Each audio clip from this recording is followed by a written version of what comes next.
আমি আজকে চিকেন কষা বানাবো। কড়াইয়ে সর্ষের তেল দিয়ে দেব, তাতে গোটা জিরে, তেজপাতা, গোটা গরম মশলা আমি ফোড়নে দিয়ে দিয়েছি। এবার পেঁয়াজ কুচি দিয়ে দেবো। পেঁয়াজটা একটু নেড়ে চেড়ে নেব। পেঁয়াজটা আমার লাল হয়ে গিয়েছে, তাতে আদা বাটা, রসুন বাটা, লঙ্কা বাটা দিয়ে দেব। দিয়ে আমি একটু নেড়ে নেব যাতে আদা রসুনের গন্ধটা চলে যায়।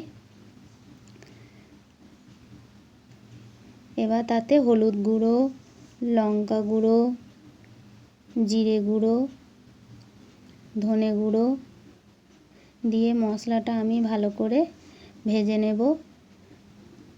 মশলাটা আমি ভেজে নিয়েছি, তাতে এবার অল্প জল দিয়ে দেব। অল্প জল দিয়ে মশলাটা ভালো করে আমি কষে নেব। তাতে কুচানো টমেটো দিয়ে দিয়েছি, একটু নুন দিয়ে টমেটোটা যাতে গলে যায়। তাতে টমেটো আমার গলে গিয়েছে। এবার ফেটানো টক দই দিয়ে দেবো। টক দইটা দিয়ে আমি ভালো করে নেড়ে নেব।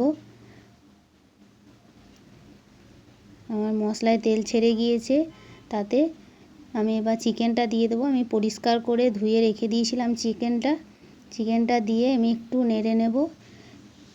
তার সাথে আমি আলু দিয়ে দেবো। আলু চিকেন ভালো করে আমি নেড়ে নেব। এবার তাতে অল্প নুন দিয়ে দেবো।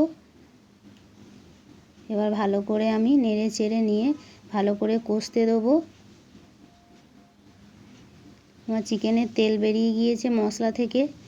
এবার তাতে অল্প জল দিয়ে দেব।